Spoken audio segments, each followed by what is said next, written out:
Find out what's making you sick and how to heal. Anthony William is the medical medium. Hello, I'm Anthony William. You're listening to the Medical Medium radio show, where each week I talk about the most advanced healing information and secrets about health, much of which is not found anywhere else and is decades ahead of what's out there now. As I've always said, who has 10 or 20 years or 30 years to wait for answers? And I've run into a lot of people over the years that are like, you know what, I've had this for 20 years. I've had this problem for 20 years. And I just didn't have any answers to know really what to do or what's going on. And who wants to wait that long? I mean, people, when they get something going on, I mean, you know, and even if it's for a week, even if it's for 2 weeks, even if it's a symptom for a month, I mean, whoa. And I've seen people where all of a sudden they got something going on and it's just like, hey, I can't live my life. Or if they're living their life, they just can't stand a symptom or some kind of condition. Absolutely. I mean, without a doubt, it's really hard. It's really hard. You know, and it makes things difficult. Today we're talking about the gallbladder. The gallbladder. Whoa, those gallbladder spasms, things like that, all kinds of gall stuff, gallstones. Hey, you know, and maybe you don't have a gallbladder. Maybe your gallbladder was taken out. Maybe it was removed. Maybe it was removed. You know, gallbladders are funny, and we need to talk about them. That's the whole thing. That's what we want to do. I think, you know, I should have done a gallbladder show a long time ago, without a doubt. I should have done one. You know, I talk about research and science a lot in the sense that, you know, in chronic illness, I feel like it's fallen behind. It actually was never caught up to begin with all the way from the start. And you know, and I say that a lot. I say that a lot when it comes down to chronic illness. But when it comes down to a good surgeon removing a gallbladder that's got infected, that became infected, you know, or spasming so bad, and the person is just suffering, and you know, or you know, a gallbladder that's basically going to rupture, and hey, and you find a good surgeon, and that's where research and science has paid off. That's where it's paid off right there, and so you know, and I appreciate that. And I respect that, highly appreciate that. But when it comes down to chronic illness in general, all kinds of different ways. I mean, you know, science and research hasn't gotten there, including the production of a gallstone. The basic understanding is there. But what's behind all that? Like, how do we avoid that? How do we stop that? What's that about? Well, that doesn't exist in science and research. It just doesn't. Maybe, you know, and you know, and so we really need to cover it. And so when, you know, this is advanced information we're talking about here in the show, without a doubt. This information, this is the only show where the information here doesn't come from a place, an agenda-driven place. You know, like the interest groups and all the strings attached to medical stuff and medical funding and research that's been all messed up and botched up, and the thumb on the scale, medical lobbyists that sit there and they just want certain drugs to go through. They don't, you know, and that's all it's about. Both, you know, and all these things can literally be an alternative in conventional medicine. It really can, believe it or not. Internal kickbacks, persuaded belief systems, and private panels everywhere that influence decisions, and then, of course, trends that start off of a lot of this information. So we have contamination in alternative medicine information, and, of course, conventional medicine information. It's the only show that we keep all that out 100%. That means that we just don't go on the internet. We don't go on the internet. We don't need to. We don't go on the internet and try to hack it all out and search all kinds of studies and things that are all skewed and all messed up and all agendas behind it and all kinds of different panels behind it and all kinds of different ways it was manipulated and contaminated. We don't go by those old laws. It's the only show that's pure, clean, comes from a source that was given to me since age 4, and I've helped tens of thousands of people find their way and get the information they need throughout my whole lifetime, all these decades. And that's where you are now. So, and that's where we are in this show right here. And gallbladder, we're going to go into this. This is a good one. I really do feel this, that we're going to have a good time. We're going to have a good time. I remember my first experience with a gallbladder, not my gallbladder, but a first experience with somebody who came to me with a gallbladder. And I remember it well. It was a long, long time ago. I don't want to date myself or anything or make myself sound too old. I like to think I'm still young. But and I remember when I first had my office years and years and years ago, and opened it up to the public, so it wasn't just helping people out randomly everywhere else. I mean, I helped people out all along the way. I remember at age 13, 14, I was a stock boy in a store, in a grocery store, and I would help people out all the time. I had clients that developed because of that, because Spirit would give me information, and I would see what's going on with people's health right there in the grocery store aisle. Right there in the grocery store aisle.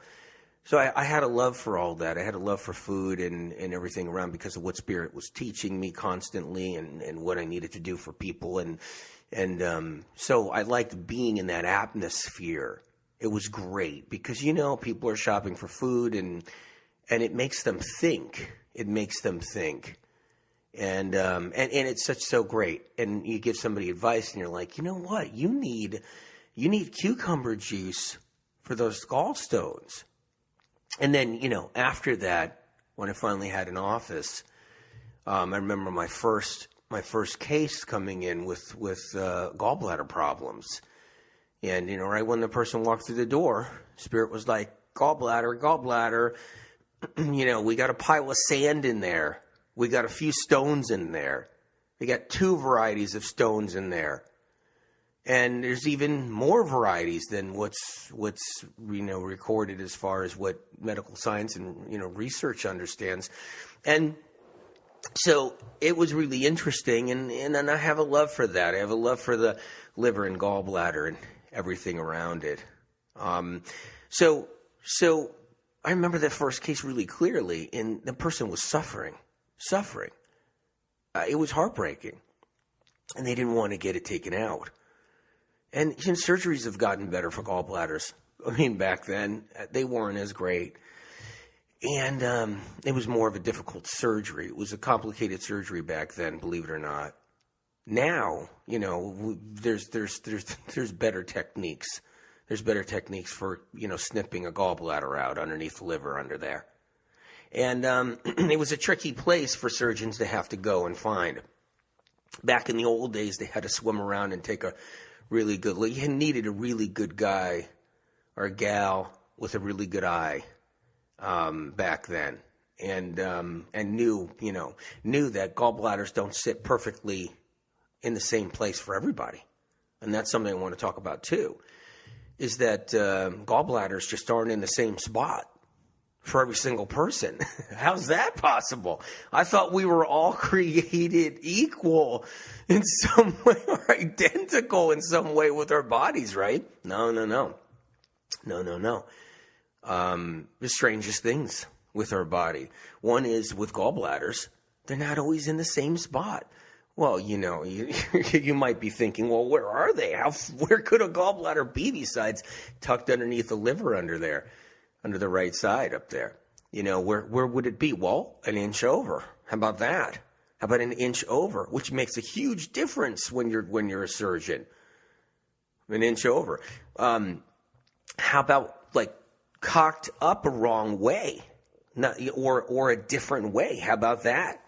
How about a gallbladder that's not just sitting the way it's supposed to be, but since childhood, since birth and everything, it took a different position. How about that? How about a gallbladder that's a different shape? Entirely different shape. It's not that little pear shape, that little pocket, but it's got an apple shape. How about those apples, right? So it's sitting differently. Not every gallbladder looks the same.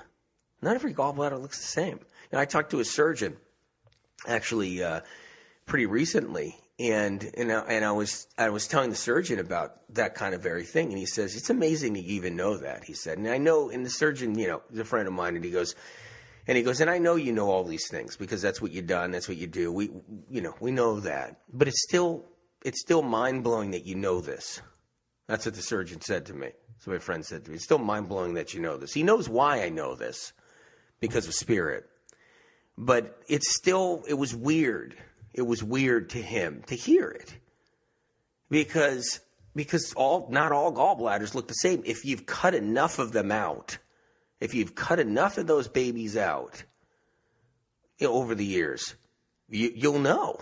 Between women's gallbladders, men's gallbladders, the whole bit, you would know. And, it takes experience. And being that I've never snipped out a gallbladder before, ever, he's just like, I don't just do it. I know you hear spirit, but I still don't get it, how you know these little nuances, how you know these little things. And because of that, though, the different shapes and sizes and everything, it shows that we're all unique in all different ways, without a doubt. But back in the older days, finding that little gallbladder in there, wasn't always so easy. Took some time, took a little searching, took a little TLC. But now, I mean, surgeons are, we found different ways of using, different technology for getting in there, and we got better scanning machines and so forth and all that. And thank God. That's right. I mean, I stand behind science and research. I stand behind medical advancement 100%. I'm always peed off about chronic illness, the area there. I think that was just totally I just think we've all been left out to dry on that. And I can't help it. Medical denial with chronic illness is unbelievable. And I can't help it. I just, I'm still, I'm still burnt up about that. After all these years, I've seen too many people suffer, no answers for people, and the answers they do get now is becoming ridiculous. And look, I'm not against the whole Lyme disease thing, but I'm going to tell you right now, everybody's going to be diagnosed with Lyme disease. Everybody in chronic illness. Everybody, because the system is messed up terribly. Terribly. Anybody with anything, lupus diagnoses, those are going to be a thing of the past. It's all going to be pushed off to Lyme. Everything's going to be Lyme. MS. Anything MS is going to be pushed off to Lyme. Anything is going to be pushed off to Lyme. And that's by design. That's by design, by the way. That's by design. If that's getting anybody upset right now, because Lyme tends to, the whole Lyme thing tends to get people just riled up and they get angry and pissed off. And just read my chapter in book 1, whatever you do, and read it with an open mind. Don't read it with anger in your heart. Read it with an open mind. It's important. But with the gallbladder thing, it's great. We have great people. They can help somebody with a gallbladder problem. We have great surgeons. But as far as information about how to prevent the gallbladder problem, as far as information to dissolve stones, the one thing I don't like is gallbladder flushes. Yep, I don't like them. No. I don't like them at all. Doing this a long time, and Spirit's always said, no gallbladder flushes. Why? I've seen people pop a good stone in that duct, get it stuck, when we didn't need to do a gallbladder flush. We didn't need to try to do a gallbladder flush. We could have just dissolved the stone while it was in the gallbladder, while it was sitting in there all nice and pretty in a good spot. And we could have slowly dissolved it. We could have gotten the liver in a better condition so it wouldn't keep on producing a gallstone or growing it. We could do a lot of things. We don't have to try to do this flush and accidentally pop a giant stone up into the duct and get it stuck, and then it's emergency surgery time, or get it popped in there and get it stuck and get it infected over time. A little streptococcus that's already in your digestive tract and in your duodenum and everything else that backtracks and finds its way up there. A little bit of streptococcus that is always sitting in people's livers that just jumps up into the gallbladder. It's waiting for something stupid to happen. That's what it's doing. It's waiting for something stupid to happen, like a stone getting jammed because of a flush and then getting a little bit swollen in there because the tissue starts to get irritable. And then, boom, the strep jumps in there and dives right in and then infects the heck out of it. And then now you're rushing to the hospital and it's partly turning green. I can't tell you how many times I've seen that happen from gallbladder flushes. Till this day, I bang my head against the wall when I hear about another one. And I'm just like, why is this misinformation out there? Why is this stupid misinformation out there? What is going on? I bet you the liver people are pissed at me right now. There's a lot of liver gallbladder flushing people out there that probably just going to get all angry. And I'm sure there's plenty listening. I'm sorry. Just forgive me if you can. I'm not, I like the fact that you care. I like the fact that you're healing people. I like the fact that you're working on healing people in different ways. You probably know all kinds of incredible information and everything else. And it's not your fault if you're telling people to constantly do gallbladder flushes. It's not your fault at all. It's not. And, just what it is it's information that you gathered somewhere else from some original source somewhere that just was wrong to begin with. And that's how it's done. That's how it's done. That's how all the misinformation goes around out there. I bet you some people are hanging up from the show right now, and they're like, I'm not listening to him anymore. I'm not listening to that jerk anymore. I've helped people with gallbladder flushes. I'm not listening to that jerk anymore. He's basically telling me I've been doing things wrong. I don't want to hear that on a show. But look, I'm saying that because seriously, listen, keep a light heart. Keep a light heart. The one thing I've had to do with all these years, and this show included, and in the books, is I've had to hurt people's feelings once in a while. And I don't mean to do it on purpose, meaning the sense. I don't want to hurt anybody's feelings. I don't. I just, there's a fine line, there's a fine line about everything. You want to support everybody for everything they're doing, but you also want to watch everybody's backs. I've seen a lot of surgeries that were unnecessary over the years. I've been doing this for a long, long time. And it's funny. Someone said to me, well, when did you start? 5 years ago?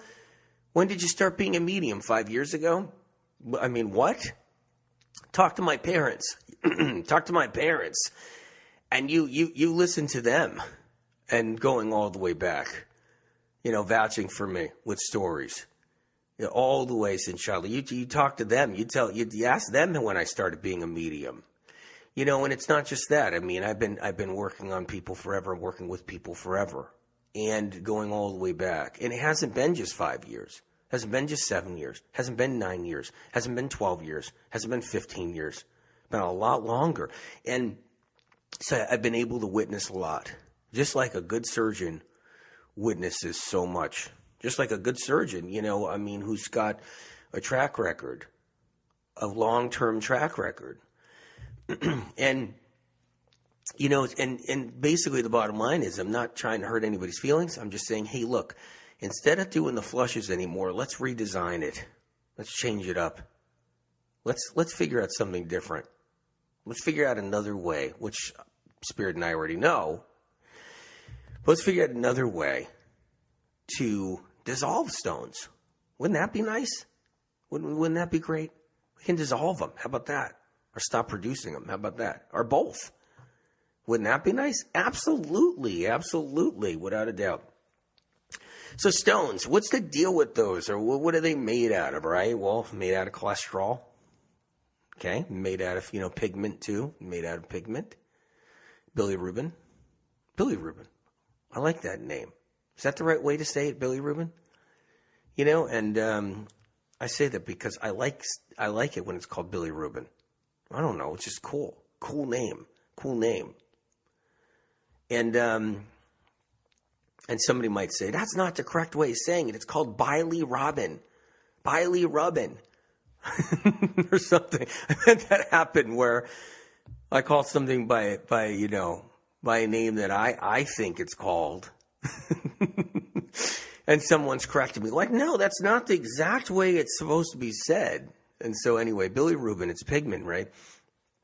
And what's bilirubin? It's red blood cells. It's just discarded red blood cells. That's actually all right. That's all correct. That's just the way it works. That's great. That's great. Cholesterol. Why is cholesterol building up in somebody's liver and spitting out into the gallbladder? Why is cholesterol doing that? Why is bilirubin building up and becoming a stone, though? Why is it becoming a stone? Why are these becoming a stone? I mean, that's the question. That's the question. What's the purpose? What's going on there? Why is that happening? And why is the liver being part of this? Why is it being a big part of it? Is being responsible for it? What's going on in somebody's life? What's going on in somebody's diet? What's going on in somebody's liver that's creating those stones? What's going on there? And that's what we're going to talk about. That's what we're going to talk about right there. And what about the pile of sand that builds up? If you don't change your oil in your car, are you thinking the same thing I am? Are you thinking the same thing? Right? If you don't change your oil in your car, what happens? Just the oil filter starts getting really clogged. It just gets really clogged. That's what's going on. Well, that's what's happening with the gallbladder. That's like your oil filter. Kind of like your oil filter in a way. So getting really gunky in there, really clogged and gunky in there if you don't change your oil. If you don't change your oil in your liver. If you don't change the oil in your engine in the car. Right? I mean, it just gets gunkier and dark. It turns jet black, and it's got all kinds of metal fragments in there because the engine doesn't have viscosity anymore. So the crankshaft is just spinning, and the valves and everything else is just everything's getting mucky. Everything's getting mucky, and then the oil's getting dirtier and dirtier, and the air filter's not being changed, and all this garbage is going in, right? I mean, some of you probably know that. Some of you probably don't. Some of you probably like, I don't know. I just turn the key on the car and that's it. And that oil turns into a sludge. A sludge. Turns into a sludge. Like scrape off the bottom of the oil pan. A sludge. That's how it works. So you don't change your oil. It gets dirty and mucky and ugly. It turns into a sludge, a pudding. Thick, black pudding, the bottom of your pan. And it's sediment, right? Sediment. Is that what it is? And the oil filter gets clogged and everything else. Or maybe it's just sediment at the bottom of the pan. Maybe that's what that gallbladder is. It's like the bottom of the pan. And all that gunk and settlement is in there. And that's different. Believe it or not. That's the third thing science research isn't really identifying. They talk about that. They talk about lots of different stones. You get an ultrasound, you get a CAT scan, an ultrasound, an MRI, and the nurse practitioner, the nurse comes in, or the doctor comes in and says, "Oh my God, your gallbladder's hundreds and hundreds of stones. It's filled with sand." And that sand isn't always gallstones, meaning it isn't always cholesterol stones. This is information that's not known out there. Well, news flash. That sand isn't always bilirubin, those red blood cells. It's a third component that science and research hasn't tapped into. That gunk in that gallbladder is all kinds of stuff. It's dead viral carcasses, dead viral byproduct, dead pathogen byproduct, dead bacterial byproduct, plastics spit up from the liver from antibiotics, petrol oil. Petrol oil. And I'm not doing the analogy, the metaphor. I'm not doing that part. I'm not just talking about the oil on the bottom of a pan is real engine oil on the bottom of a pan of a car. You guys, I'm talking about real petrol oil put in antibiotics. They don't need to put that in there, by the way. I mean, I scratch my head. I'm scratching my head right now. They don't need to put that in there. Just one of those additives that don't have to be in antibiotics. They just don't have to be there. Isn't that funny? Isn't that funny? I mean, we talk about foods and everything, preservatives and foods, and, you want your chicken antibiotic free, right? You want all that. You want your chicken be free range. You don't want preservatives. You don't want aluminum nitrate. You don't want aluminum pumped into your chickens. They inject aluminum in turkeys and chickens, plump them up.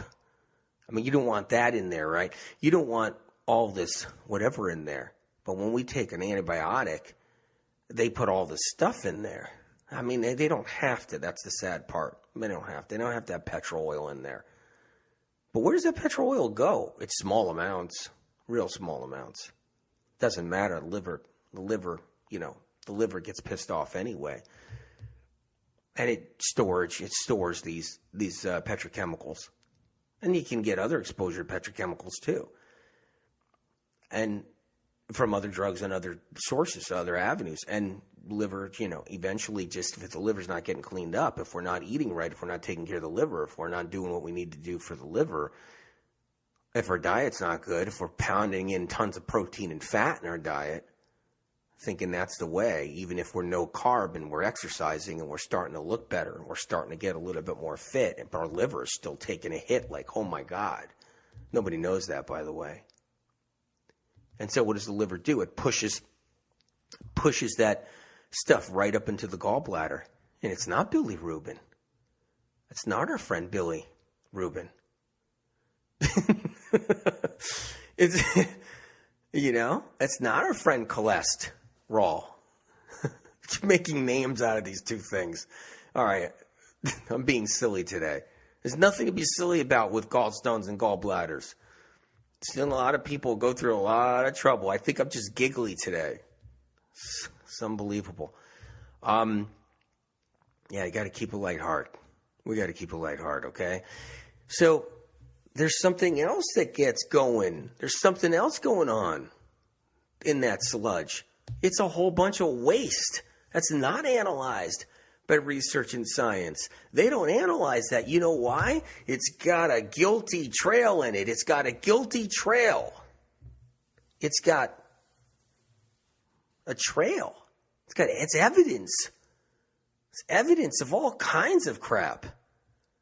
I mean, everything. There's heavy metals in there, literally. And you know what's so bizarre?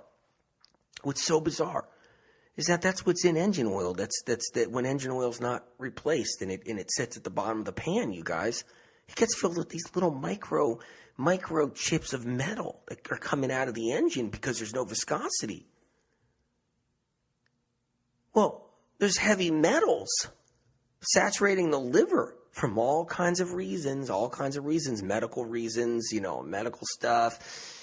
Medical products, all kinds of different things, just, stuff falling out of the sky, food, pots and pans, people scraping pots and pans, restaurants are the worst, unless it's a good one that's really taking care of everybody and the food properly.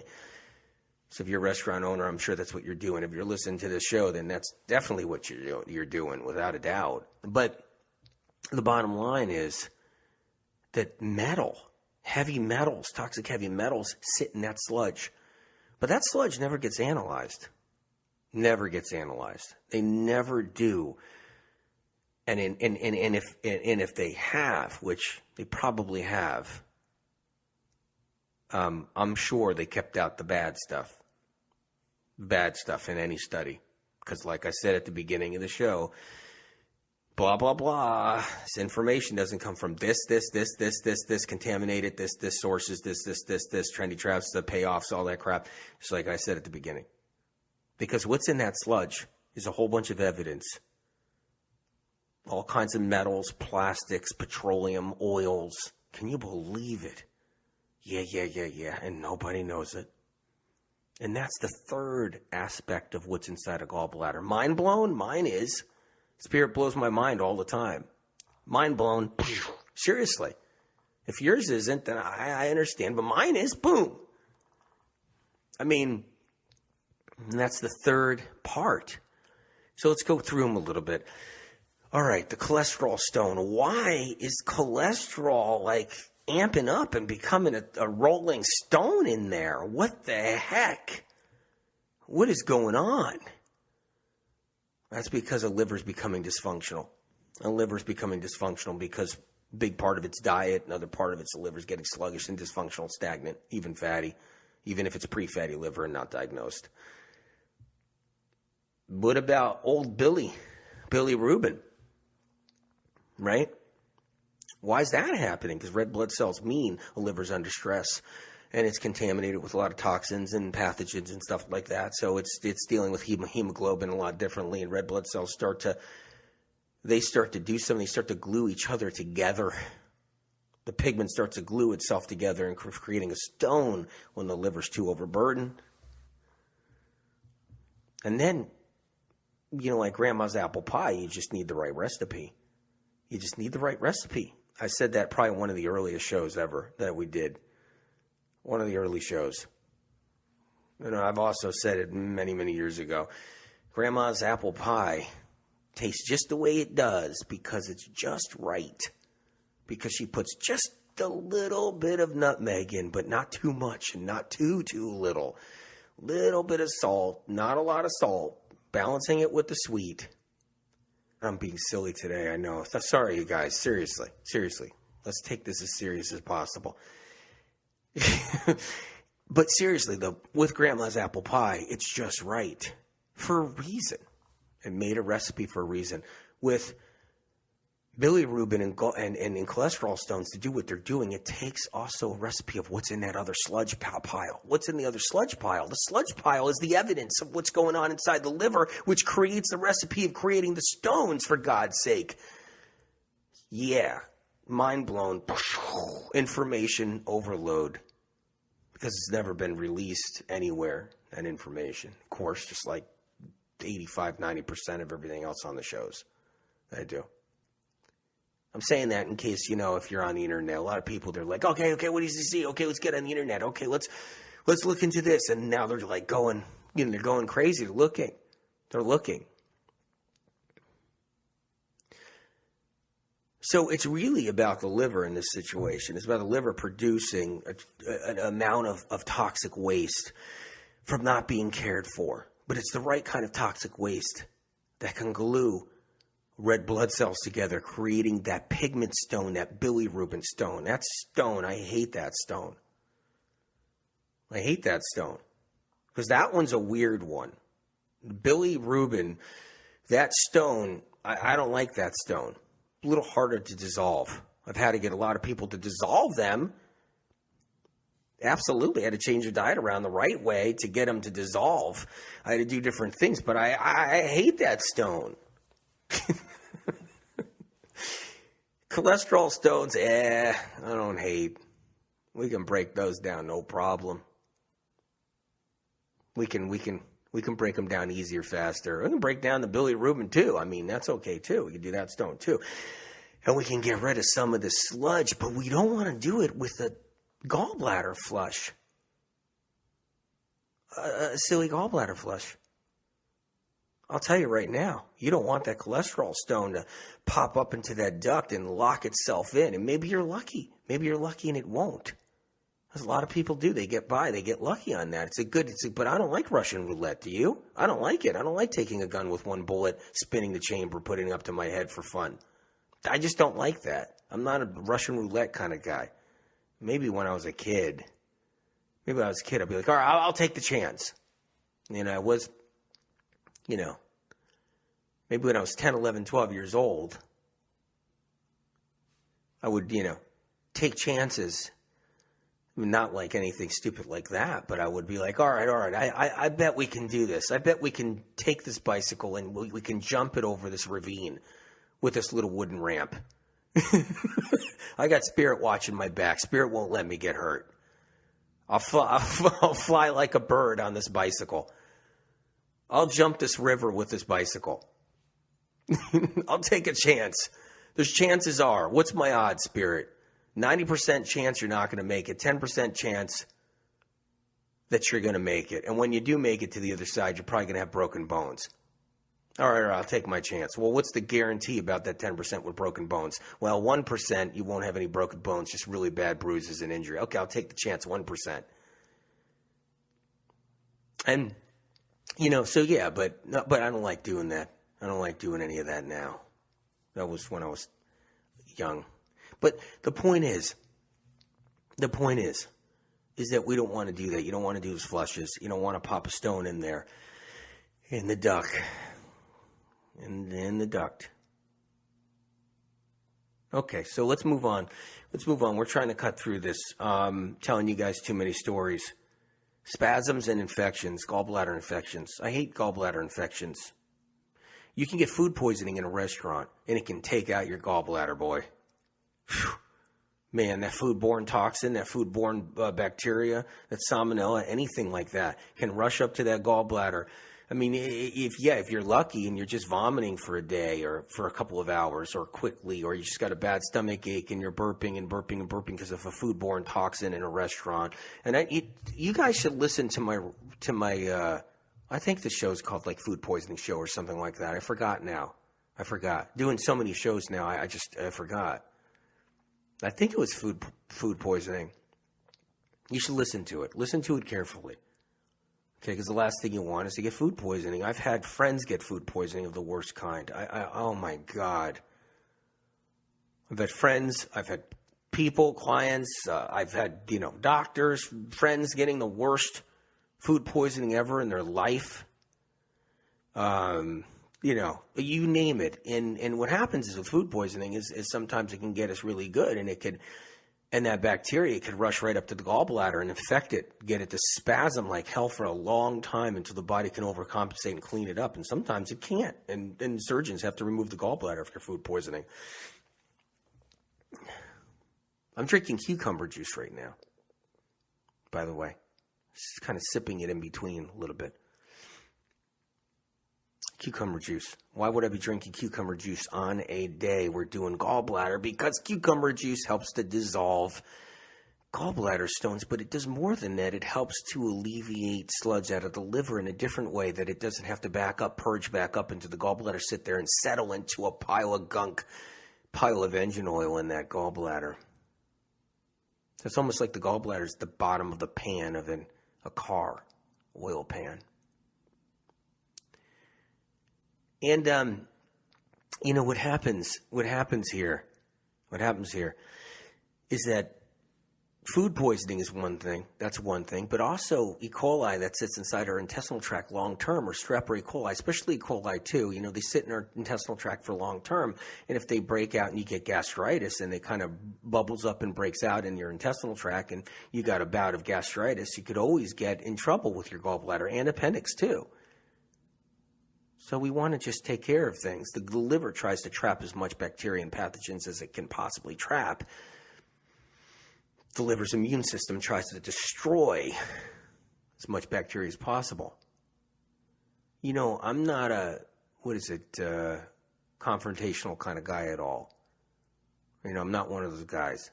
I'm with going all these years with hearing Spirit's voice and helping people. There's been times over the years where people are just in disbelief that they're even healing from the information. I remember when I was younger, years and years ago, getting people that were healing, and still they can't believe I'm hearing the voice, giving them the advice that's actually getting them better. They just think it's some kind of fluke. I remember cases like that once in a while, every now and then. And I even remember confrontation when I was younger too, every now and then.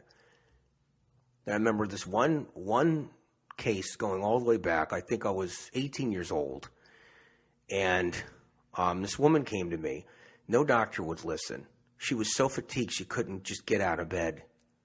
It took everything she had to get to the office. Everything she had to get to the office. And she had new hope. Spirit found a virus that she was suffering with. She had severe chronic fatigue from a neurological virus. And it was inflaming everything in her body. She was literally at 40 or 50 doctors, best clinics across the country. And this is a long time ago, before the world has changed and before the internet turned into the internet and everything else. Before there was an internet. I'm sorry. Before there was an internet. When I remember, she was recovering. First time in years, recovering. She could get out of bed and start recovering. And her husband was mad, angry, because I wasn't a medical doctor, because I was a medical medium, the medical medium. So I remember he came to the office by himself, and she was recovering. And he came to the office all disgruntled, all angry, and he said that he didn't want her coming anymore for appointments, even though she was getting better. And he admitted she's getting better, but there was something inside of him that just couldn't stand the fact that it was the medium thing. Couldn't stand it. So he hindered her healing. And I know she overcame it and took the advice and recovered. And but she had such more struggles because of the delay of the hindrance. And so confrontation is something I don't like. And what happens is that when the liver is under confrontation, because that's what's happening all the time, the liver, it's under confrontation nonstop. It's under confrontation with the diet that we're under. It's under stress. It's constantly being attacked. It's constantly being berated. It's constantly being antagonized. It's constantly being irritated. Liver's up against a tremendous amount of that all the time. So it breaks its ability down to do what it's got to do. It's got an immune system that wants to seek and destroy. The liver has its own immune system that wants to seek and destroy pathogens. But when constantly, the confrontation's involved, it could sidetrack it. Confrontation meaning eating the wrong foods, tremendous amount of adrenaline in your life, tons of stress. And then it can't send the soldiers out. The liver has no mercy. It takes no mercy. It has an immune system designed to destroy, kill. Yeah, that's right. It's not weak in that nature.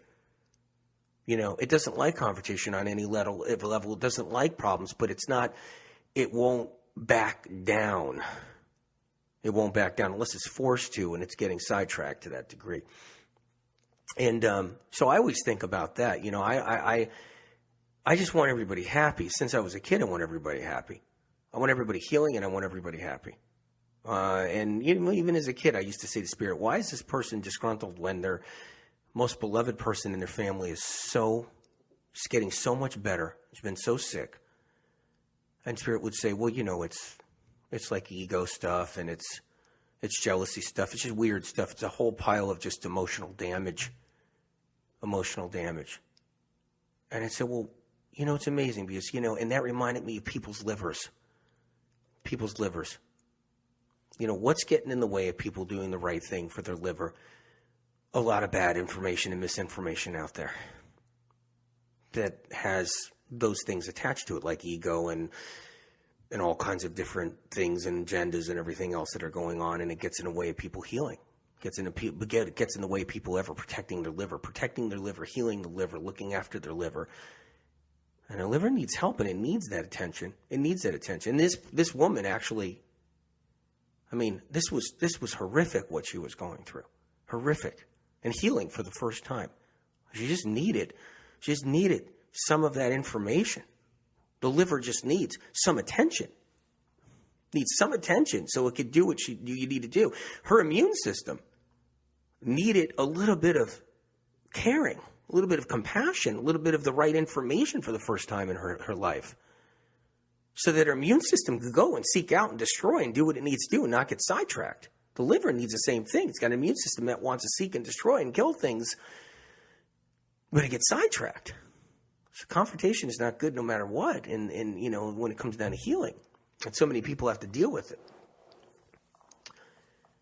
So what do? We want to dissolve stones. We want to clean up the liver. We want to do the right things. Low protein diet. You think you got a liver thing developing? Low protein diet. Why? Because it's low fat. Low fat diet. Low fat. If you're a vegan, cut back on the nuts. Cut back on the nuts and seeds. Too many nuts, too many seeds. Nut pies, nut cakes, whatever. Even if you're all raw, whatever, and I respect that. I love it. I love raw vegan stuff. I love raw plant-based. I'm totally behind that 100%. Oh my God, I've seen people get rid of the worst diseases ever in history with those. The 28-day cleanse. The 28-day cleanse in my book 1 is literally 28 days of low to no fat plant-based, mostly raw. Why? To get the liver to where it needs to be. To get the liver to do more than to dissolve stones, for God's sake, to get the liver in a better place. Doesn't mean I'm anti-animal protein or anything if somebody wants to eat animal protein. But when somebody's doing these gallbladder flushes and then going after the gallbladder flush, they're eating all this animal protein a week later and they're pounding that liver down. That liver, the amount of bile it has to produce is unbelievable to break down fat and animal protein. And forget the animal stuff. That liver has to do so much to break down plant fat, like nuts, tons and tons of nuts and oils. So if a vegan, also a plant-based person is eating, or vegetarian's eating still all this fat, constantly eating tons of it, the liver still has to produce tremendous amounts of bile salt. The pressure and the stress it goes under is ridiculous. You can't dissolve stones under that. You can't clean up the sludge at the bottom of the gallbladder, the bottom of the oil pan. You can't do that. And if you're eating animal protein and you dropped your carbs, fine. Okay, you dropped chocolate cake. That's the best thing you can do. That's great. But yet you're just doing vegetables and lots of animal fat without realizing it is your calorie to survive because of some trendy diet out there. From somebody that knows absolutely nothing about the liver, because that's what I've seen. That's what I've seen. Even the best experts out there with the fanciest diets know nothing about the liver. I'm sorry. They just don't. I know I sound like brash or boasting. I don't even know what it sounds like, but it's legit. It's what it is. That's what it is. I know I sound pointy about it. I get it. I can't help it. I can't help it sometimes because I just want people doing the right thing. I mean, I wake up in the morning and I say, Spirit, I just want people doing the right thing. At night I go to bed and I say, God, just help people, please. Send all the angels you can and help as many people as you can. Just please. Don't send me one, okay? I don't deserve it. There's so many people that are better people than me. Way better people than me. And they deserve every angel there is in the world. Every angel there is in the world. And the universe. Every angel there is in heaven. The thing is that you want to dissolve these stones. You want to clean up the liver. You want to take care of it. Lower your fats. Lower your protein. If you're big on animal protein, drop it down to 1 serving a day. If you're big on nuts and seeds because you're, plant-based, drop those nuts and seeds down. Fruit is the greatest preventative ever for keeping gallstones from producing is fruit. Can you believe that?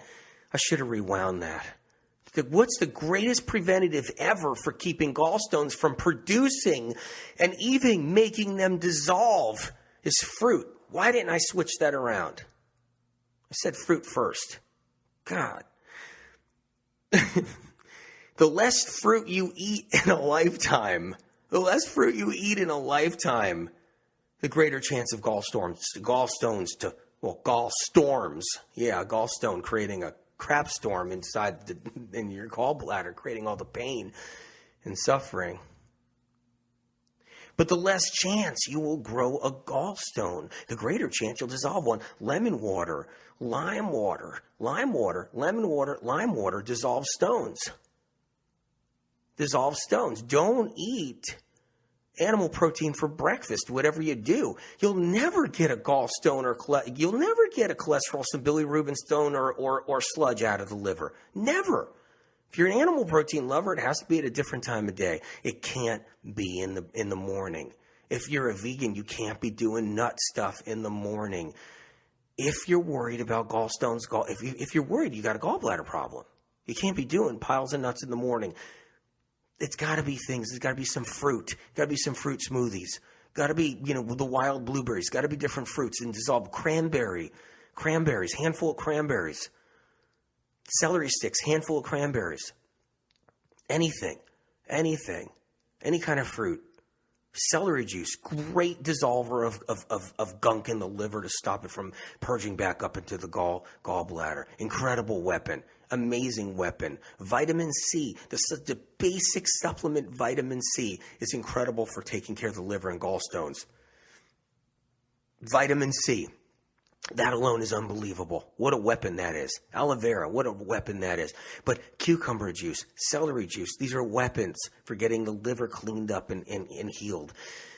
Hold back the fat in the morning. Do fat-free mornings. And if you think you got a really big gallbladder problem, do the 28-day cleanse from book 1. But just hold back the fats. Live a life where the morning doesn't have fat in it.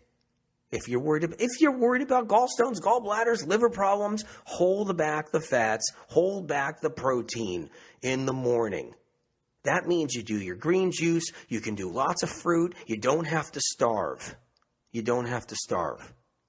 Maybe mid-morning you can bring a little fat in, but just hold it back from morning. Don't even have milk, which is fat, in your coffee in the morning because you just put fat in there, which what it does, it puts stress on the liver. The liver can't do what it needs to do. It just had a night from hell. Every single night, the liver has a night from hell trying to process and take care of the garbage that's in your diet and your life, the poisons that are inside the liver that you inherited from your parents all the way down. And that liver's so filled up with poisons, it's unbelievable, and it strains all night, and it has to work all night while you're sleeping. And in the morning, what do? We put something in there like an egg, and we're going to end up with a cholesterol stone. I'm sorry.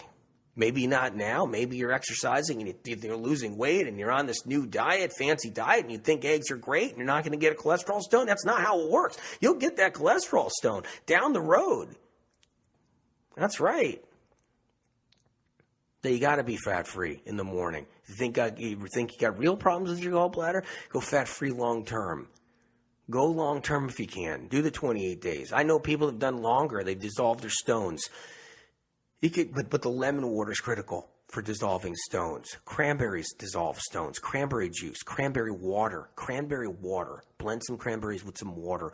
Cranberry water actually dissolves stones. Wild blueberry dissolves stones. The frozen wild blueberries. Those are stone dissolvers. And they clean up the liver. They clean up the background of what's creating all these problems that we talked about in the show. The liver cleans up all these backgrounds, all the background garbage, the background noise that's coming up that no one wants to analyze. The gunk inside a gallbladder and nobody wants to look into because it's like looking in a dirty closet. It's like the medical industry looking in a dirty closet and analyzing what's in there and being like, how did that get in there? Oh, it got in there because, yeah.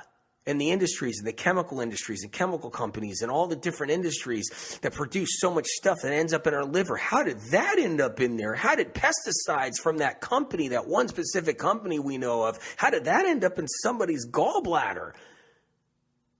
How did that end up? No one wants to look into that. I mean, Jesus, no one wants to look into any of that. Of course not, because it doesn't fit the agenda. It doesn't fit where the interest groups are. It doesn't fit with everything I have to do, the new opening of this show. And I don't like doing that new opening every time. I don't. But I have to now. I have to. We have to get the information right and straight. I love you guys. Listen, start with that. You never want to do too much crazy stuff with the liver. You never want to purge it too hard. You never want to purge anything too hard. You want to take you don't want to go those routes when you take care of your liver. You start with something basic like that and you're already on your way. And I'll do more liver stuff for you, I promise, so we can do more. We will do more liver stuff. I know we need to. I just try to cover as much as I can with the gallbladder today. I love you. I love you like you don't even know. You don't even know how much. Just know, take care. No, be well, one day at a time. You can heal. You keep a light heart. I'm with you. Bless your heart. Bless your soul. Take care. And, yeah. Talk to you next show. Can't wait.